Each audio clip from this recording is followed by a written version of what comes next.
everybody, Ian Bremmer here, and a quick take to kick off your week. Going to look at the domestic front in the United States today and talk about Zohran Mamdani, the name that everyone is talking about right now, the self-proclaimed democratic socialist who handily defeated Andrew Cuomo and a bunch of others to win the New York mayor Democratic primary. Doesn't mean he's going to win in November. Who knows? Only Democrats in the party, registered in the party, can actually vote. And who knows how he would govern? He's 33 years old. He's never had a big job before. He's an assemblyman. And also the governor matters a lot in terms of New York, and so does the president. And so, I mean, there's big constraints on what a mayor can do. But still, all of that takes nothing away from the fact that a big-time economic populist, far left, on going after billionaires, going after the rich, going after everybody that has benefited so much from this last wave of globalization, not to mention the 2 terms of the Trump administration and one of Biden.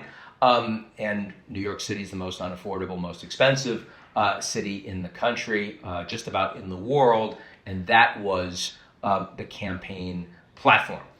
It was all about state-run grocery stores and a $30 minimum wage, and build more affordable housing, freeze rent control costs, and pay for all of it with heavy taxes on the rich and on corporations. And from Mamdani's perspective, this is the quote that everyone's talking about from the weekend: billionaires shouldn't exist.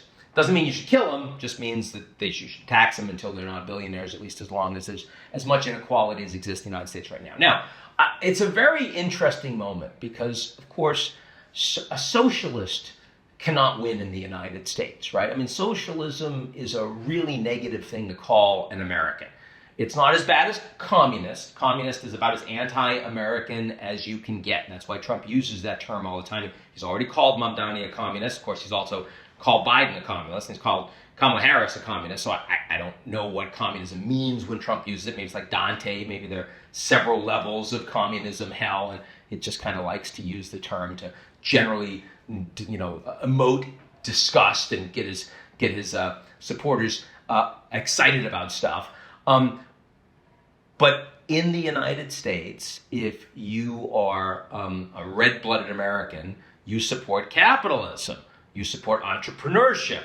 You support the free market. You support the ability to rise up and have an American dream, an American success story, right? That's what America is supposed to be about. So if you're a communist, you're the opposite of that. That means there's no private property. That means, everything is distributed to people according to their needs. Their work has to do with their capabilities, but they're not paid that way, right? That's what communism is. Socialism is not communism, but it's not wildly far away from that. Socialism is radically redistributive, and it is pretty much anti-American. However, that implies that America is capitalist. And of course, America increasingly isn't very capitalist, which is why someone like Mamdani is doing well. What do I mean by that? Well, let's remember the reason that Trump won is because a lot of people believe that America increasingly wasn't a democracy, that America was so broken, that the deep state was so in charge, that unelected bureaucrats and administrators and judges and others had the power and were pulling the strings, and people, the average American, the blue-collar American, the undereducated American, the non-elite American, the not Harvard-going American, nobody paid attention to them. And Trump was able to win on the back of those votes. He didn't win with rich people. He didn't win with advanced degrees. He won with those votes by convincing them that the game was rigged.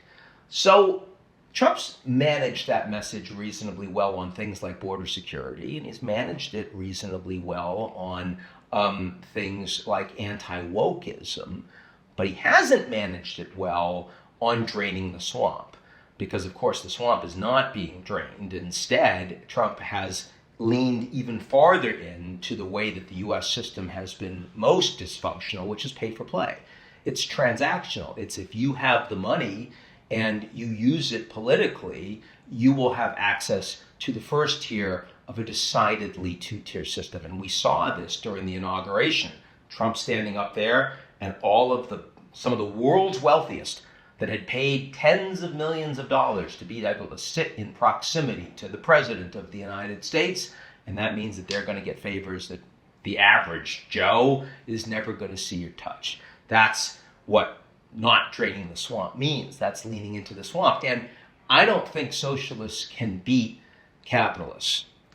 But socialists have a shot against kleptocrats.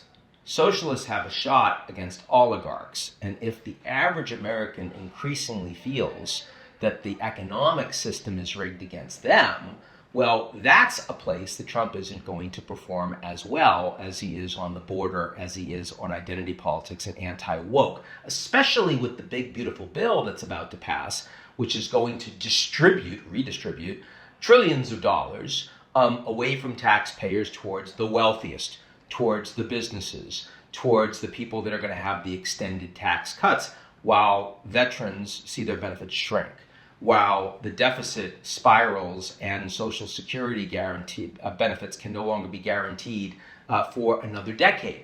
That's a serious problem, and it's a particular problem if people start feeling that the economy is not working so well. And here, I think the next few years are very interesting, because one of the biggest trends that I see coming before 2028 globally is AI. And I see it, everybody sees it, that's not news, but the fact that AI is going to take jobs away from white-collar workers, that means populism, economic populism here is not going to be driven primarily by the undereducated manufacturing, blue-collar working men, but rather the white-collar, professional class, advanced degrees, women in urban areas, especially because their advanced degree seeking children are not going to have the opportunities that they thought they were.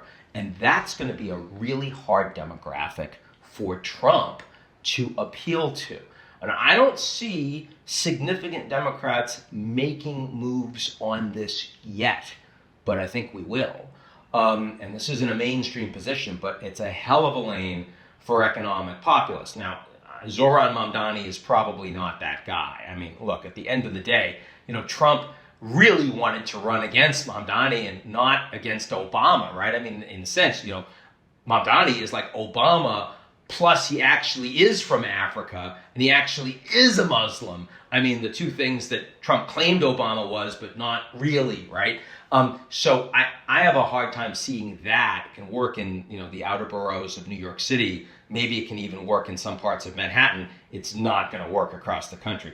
But I think that message is likely to become much more significant. And here, I think there's a real danger for big business.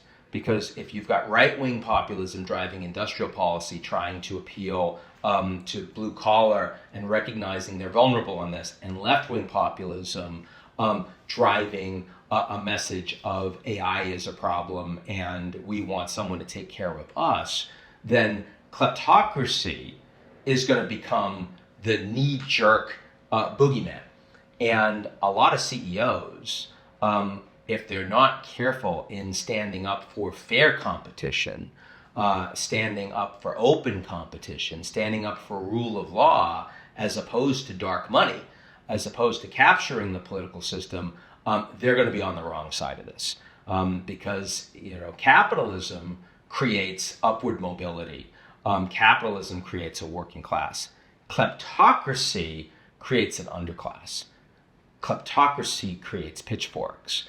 And that's what we see happening in the New York City mayor's race right now. I consider this an early signal of something much bigger in the United States, not a one-off that we're going to forget about in a few weeks in the new electoral cycle. So that's it for me. I'll be talking about this a lot. Hope everyone's doing well. Talk to you soon.